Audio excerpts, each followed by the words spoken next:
Now we're going to talk about the egg. So in part one we reviewed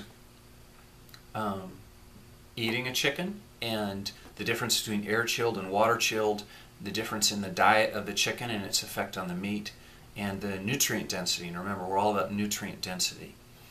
So it also comes to pass that those same chickens who are raised more like a chicken was made to be raised, i.e. in the outdoors, scratching around, eating a variety of foods and greens and worms and that sort of thing, actually lay healthier eggs.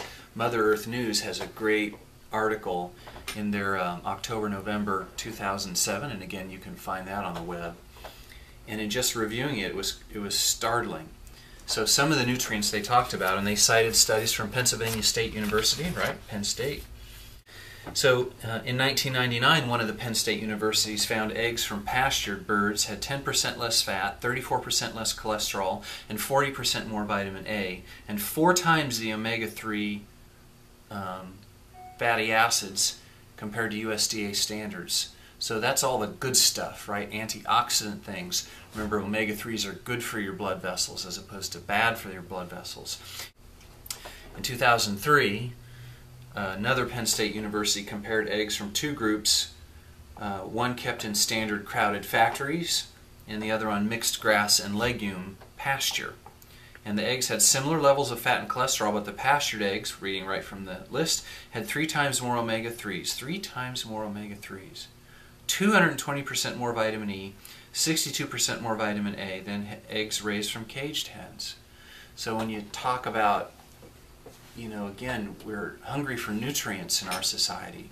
So those kind of things matter, and you can get way more nutrition without the calories.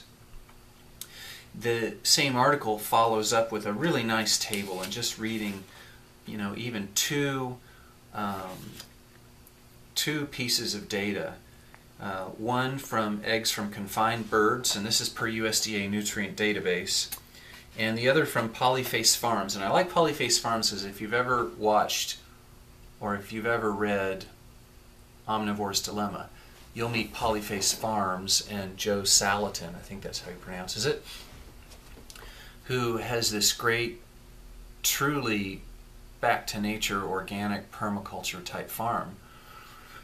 So just looking at vitamin E, his eggs, 7.3 milligrams versus less than 1 milligram of vitamin E.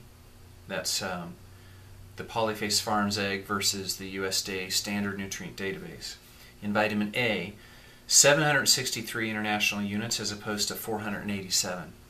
In beta-carotene, 76 micrograms versus 10 micrograms. Beta-carotenes are also part of that whole phytochemical plant sterol. It's all the green stuff and the orange stuff that's in food that's really good for us. Omega-3s, which we've talked about. So these are grams of omega-3. Polyface Farm, 1 egg, 0.7 grams, and USDA standards 0.2. Cholesterol, 292 in the Polyface Farms versus 423. So, a third less cholesterol roughly.